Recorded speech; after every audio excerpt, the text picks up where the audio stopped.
नमस्कार दोस्तों, स्वागत है आप सभी का आपके अपने YouTube चैनल में जिसका नाम है बोर्ड एग्ज़ाम ऑफिशियल। आज का ये वीडियो कक्षा 12 की मैथमेटिक्स कक्षा 12 के भौतिक विज्ञान से रिलेटेड है। और जो एक्सरसाइज हम आपके सामने सॉल्व करने जा रहे हैं वो एक्सरसाइज है 6। चैप्टर का नाम है विद्युत चुम्बकीय प्रेरण, अंग्रेजी में बोलते हैं इलेक्ट्रोमैग्नेटिक इंडक्शन। समय व्यर्थ न करते हुए चलते हैं सीधे क्वेश्चन नंबर 3 की ओर। NCERT का लेटेस्ट एडिशन हम आपके सामने सॉल्व कर रहे हैं।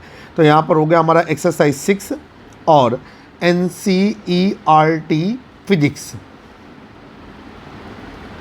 Question number 6, question number 3। Question number 3 क्या कह रहा है जरा समझते हैं। आपके सामने क्वेश्चन नंबर 3 पेस्ट कर दिया है। क्वेश्चन कह रहा है कि एक लंबी परिनालिका के इकाई सेंटीमीटर लंबाई में 15 फेरे हैं। इसके अंदर 2 सेंटीमीटर का एक छोटा सा लूप परिनालिका के अक्ष के लंबवत रखा गया है। यदि परिनालिका में बहने वाली धारा का मान 0.15 में 2 एम्पियर से 40 एम्पियर कर दिया जाए तो धारा परिवर्तन के समय प्रेरित विद्युत वाहक बल कितना होगा। ठीक है, तो यहाँ पर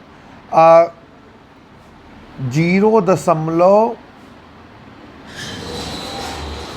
धारा का मान 2, ये गलत लिख गया है तो हम इसे काट देते हैं। धारा का मान 2 एम्पियर से, ठीक है, 4 एम्पियर कर दिया जाए तो ये हम 4 मानेंगे, 40 नहीं, 4 एम्पियर कर दिया जाए तो धारा परिवर्तन के समय प्रेरित विद्युत वाहक बल कितना होगा। चलिए, जो डाटा हमें दिया गया है उस डाटे के अनुसार हम सवाल को सॉल्व करने की कोशिश करते हैं। तो यहाँ पर सबसे पहले हम यहाँ पर लिखते हैं कि फेरों की संख्या, ठीक है, और फेरों की संख्या को कैपिटल N से प्रदर्शित करते हैं। तो नोट डाउन किया, फेरों की संख्या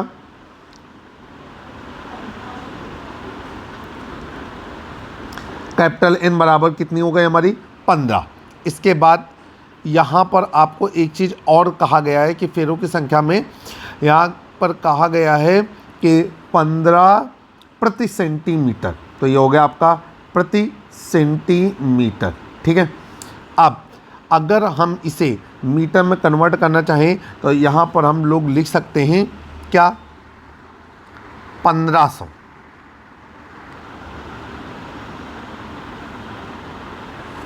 ठीक, अब इसके बाद हम लोग आगे चलेंगे। अब लूप के बारे में आपको दिया गया है। लूप का जो क्षेत्रफल है वो 2 वर्ग सेंटीमीटर है। तो यहाँ पर लिखेंगे लूप का क्षेत्रफल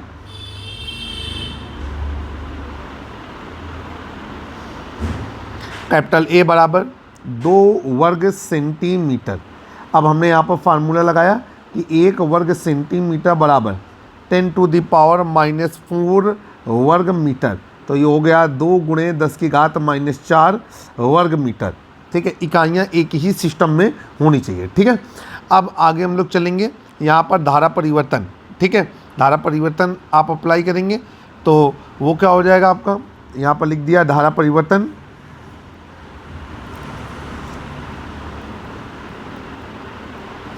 और इसको परिवर्तन किसके सापेक्ष होता है, समय के।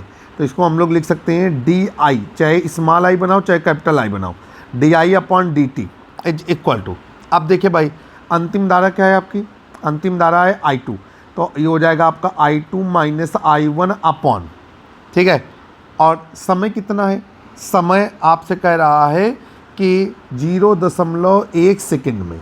ठीक है, यहाँ पर अब याद आया कि इसको फिर सही करेंगे। ये हमारा जो लिखा हुआ है वो लिखा हुआ है 0.1, ठीक है, और आगे ये लिखा हुआ है आपका सेकेंड। ठीक है, अब समझ में आ गया। तो ये हो गया आपका ΔT, ऐसे कुछ ऐसे कर दिया।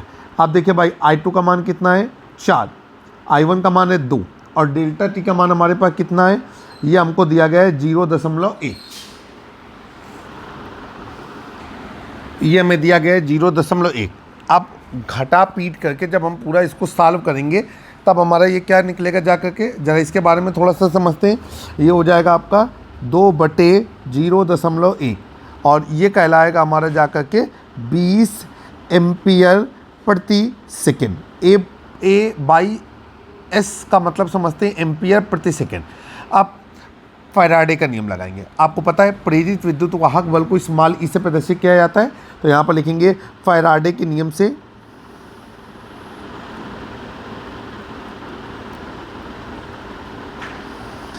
और हमारा जो फैराडे का नियम होता है वो क्या कहता है, वो कहता है स्मॉल ई बराबर, ठीक है, delta phi upon delta T, और इसको हम लोग ये भी लिख सकते हैं D phi upon D T, ठीक है।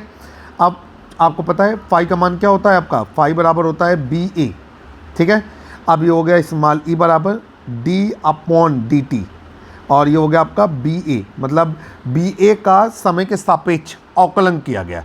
आगे चलते हैं, यहाँ पर क्या हो जाएगा हमारा, ये ई ए बाहर हो गया और ये हो गया D B upon D T, ठीक है। अब यहाँ पर आपको पता है यहाँ पर जो बी का फार्मूला होता है तो वो फार्मूला अप्लाई करेंगे तो बी बराबर होता है mu naught capital N into small L,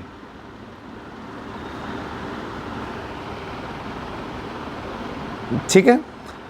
small L नहीं आई, इसे सुधार करेंगे, फार्मूला दिमाग से उतर गया था, इसके लिए मैं माफ़ी चाहता हूँ। ये हो गया आपका आई।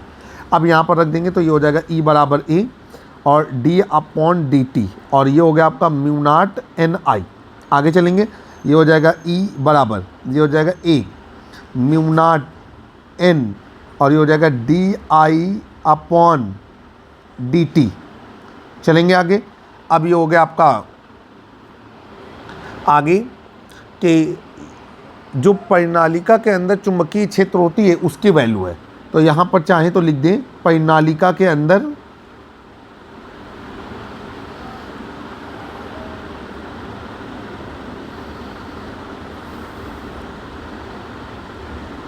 चुंबकीय क्षेत्र, ठीक है। चलिए भाई, अब ये हो गया आपका, आगे सवाल को हल करेंगे तो ये हो जाएगा आपका ई बराबर, सारे मान यहाँ पर रखेंगे। ए का मान है 2 × 10⁻⁻4 वर्ग मीटर गुणे म्यू नॉट का मान रखेंगे तो ये हो जाएगा 4 × 3.14 4 पाई इंटू 10⁻⁻7। आपको मालूम ही है, यूनिट आपको पता है, बार बार मैं यूनिट नहीं बताऊंगा, ठीक है। और गुणे ये हो गया आपका कितना, एन का मान 1500 गुणे D I upon D T का मान आप निकाल चुके हैं 20, स्मॉल ई बराबर। अब आप क्या करेंगे कि इन सब का आपस में गुणा करेंगे, ठीक है। तो ये हो जाएगा आपका कुछ इस तरीके से कि जब हम गुणा करेंगे तो 4 दूनी 8, ठीक है, और सबका हम रफ कॉपी पे गुणा करके बताते हैं। तो ये कितना हो जाएगा, मोटा मोटा गुणा कर देते हैं, तो ये हो जाएगा आपका गुणा करने पे 1 मिनट रुकिएगा बच्चों, रफ कॉपी का इस्तेमाल कर रहे हैं, वीडियो पॉज नहीं करना चाहते। 4 × 2 तो ये हो जाएगा 8, और 8 × 20 तो ये हो जाएगा 160, 160 × 3.14 तो ये हो जाएगा आपका 502.4, ठीक है। गुणे क्या हो जाएगा आपका 1500 गुणे 10⁻⁻4 -7 स्मॉल ई बराबर। अब हम इसमें गुणा करेंगे 1500 का, और ये आ गया आपका कितना,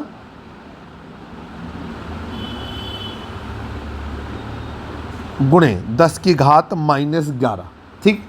अब यहाँ पर दशमलव को हम एडजस्ट करेंगे सार्थक अंक और कोटिमान के लिए। तो जब हम सार्थक अंक और कोटिमान के लिए दशमलव को एडजस्ट करते हैं तो ये हो जाएगा स्मॉल ई बराबर 7.5 गुणे, अब कितने अंक गया, 1 2 3 4 5, तो ये हो जाएगा 10⁻11 + 5, और स्मॉल ई बराबर 7.5 गुणे 10⁻6, और आगे लग गया आपका वोल्ट, ठीक है।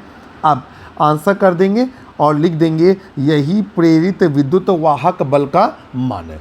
इबारती प्रश्न है, उत्तर का इबारत में लिखना ये आपका काम है। मेरा काम है सहसा सवाल को आपको समझा देना। अगर आपको आइडेंटिफाई कर पाते हैं कि सवाल में क्या क्या चीज़ें दी गई हैं, आइडेंटिफाई करने के लिए नाम मालूम होना चाहिए, जैसे प्रेरित विद्युत वाहक बल स्मॉल ई से प्रदर्शित किया जाता है। बहुत सारी चीज़ें जो गुप्त रूप से दिखा दी जाती हैं उनको हम यूनिट की मदद से भी पहचानते हैं। अब हम चलेंगे क्वेश्चन नंबर 4 हमारी स्क्रीन पर। क्वेश्चन नंबर 4 को सॉल्व करेंगे आपके साथ। क्वेश्चन नंबर 4 हम आपके सामने टाइप करने जा रहे हैं। सवाल इसलिए टाइप कर रहे हैं ताकि आपको असुविधा ना हो।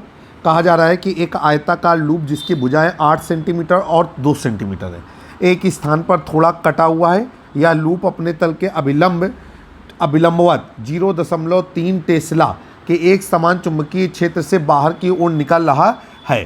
कहा जा रहा है यदि लूप के बाहर निकलने का वेग 1 सेंटीमीटर प्रति सेकेंड है तो कटे भाग के सिरों पर उत्पन्न विद्युत वाहक बल कितना होगा जब लूप की गति अभिलंबवत हो। नंबर 1, लूप की लंबाई भुजा के, ठीक है, नंबर 1 में कहा गया है लूप की लंबाई भुजा के अभिलंबवत हो, ठीक है, और लूप की लंबी भुजा के, ठीक है, और नंबर बी में लूप की छोटी भुजा के प्रत्येक स्थिति में उत्पन्न प्रेरित वोल्टता कितने समय तक टिकेगी, आपको ये बात बताना है, ठीक है।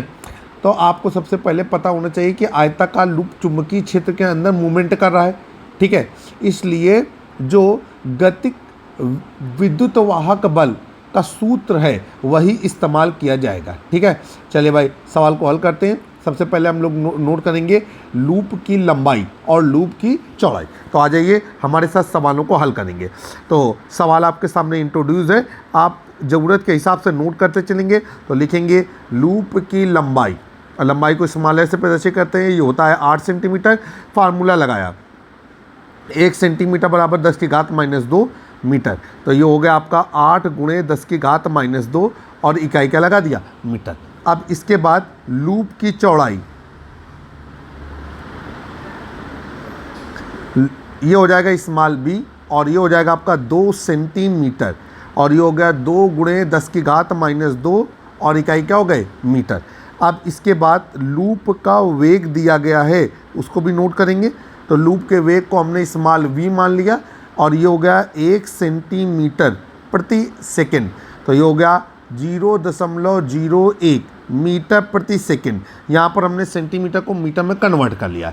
और अब अंत में चुंबकीय क्षेत्र का मान हमको दिया गया था, तो चुंबकीय क्षेत्र को हम लोग कैपिटल B से प्रदर्शित करते हैं और यहाँ पर इसका मान 0.3 टेस्ला दिया गया है। टेस्ला को चाहें तो कैपिटल T से निरूपित कर सकते हैं। अब सवाल को हल करना है। पहली कंडीशन आई, पहली कंडीशन में जब वेग लंबी भुजा के लंबवत है, तो जब वेग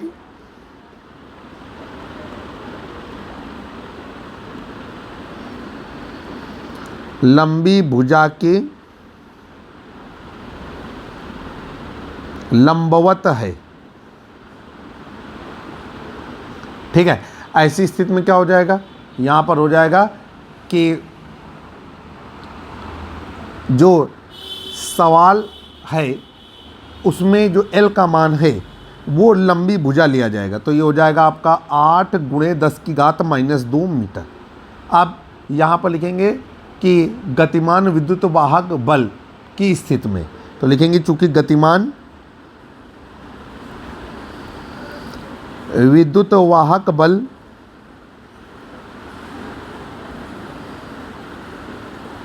की स्थिति में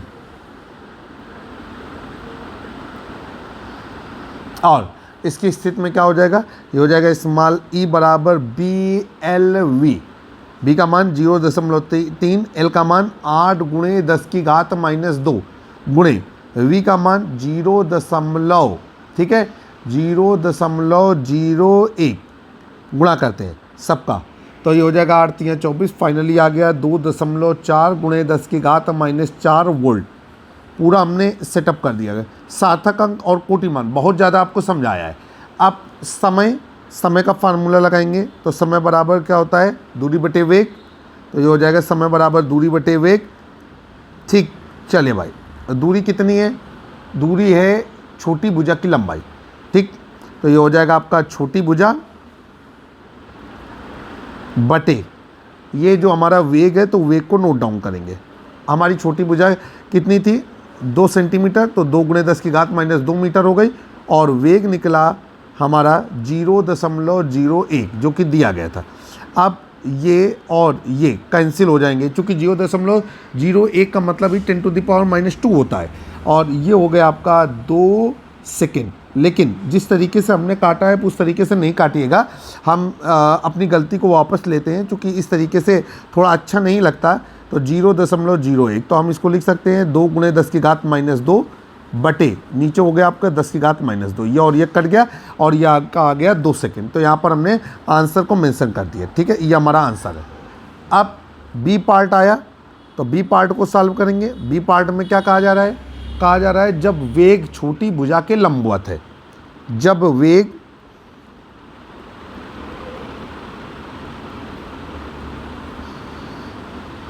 छोटी भुजा के लंबवत है। अब क्या हो गया आपका?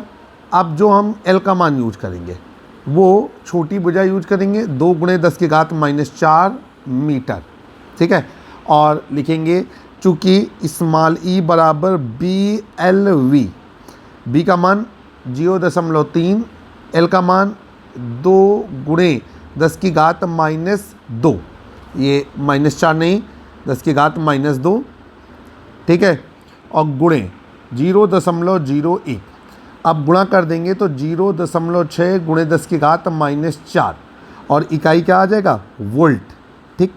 अब यहाँ पर जो समय लगेगा उसके बारे में भी बताना है, तो यहाँ पर लिखेंगे समय बराबर दूरी बटे चाल या वेग। दूरी कितनी है आपकी बार? दूरी है हमारी बड़ी भुजा, तो ये हो जाएगा आपका बड़ी भुजा बटे वेग। और आगे चलते हैं, बड़ी भुजा है हमारी 8 × 10 की घात -2 और वेग है 0.01, ये लिखेंगे 8 × 10 की घात -2 और 0.01 को ही लिखा जाता है 10 की घात -2। ये दोनों कैंसिल हो गए और आपका आ गया 8 सेकेंड। तो आपका उत्तर आ रहा है कि 8 सेकेंड तक टिकेगी। पहली स्थिति में कितने सेकंड तक टिकेगी? 2 सेकंड तक, और दूसरी स्थिति में 8 सेकंड तक टिकेगी। आंसर है। आशा करते हैं कि आपको सवाल समझ में आया होगा। आज के इस वीडियो में सिर्फ हम 2 सवालों पर चर्चा करेंगे, क्वेश्चन नंबर 3 और क्वेश्चन नंबर 4 पे। उम्मीद है कि टूटा फूटा जो भी हम आपको पढ़ा पा रहे हैं वो आपके लिए काफ़ी हेल्पफुल रहेगा। अगर कहीं कोई कमी रही जा रही है तो कमेंट बॉक्स में ज़रूर मेंशन करें, हम अपने अंदर सुधार की पूरी कोशिश करेंगे। जल्द ही हम एक नए वीडियो में फिर से आपसे मुलाकात करेंगे। मैं आपका दोस्त और होस्ट इमरान, कक्षा 9, 10, 11, 12 के फिजिक्स और केमिस्ट्री के न्यूमेरिकल के लिए और केमिकल इक्वेशन, IUPAC और भी तमाम मॉडल पेपर एक्सपर्ट राय के लिए हमारे YouTube channel board exam official पर जुड़े रहें। आपके द्वारा देखा गया व्यू, कमेंट, लाइक, सब्सक्राइब और शेयर ही हमारी एनर्जी का राज है। जय हिंद, जय भारत।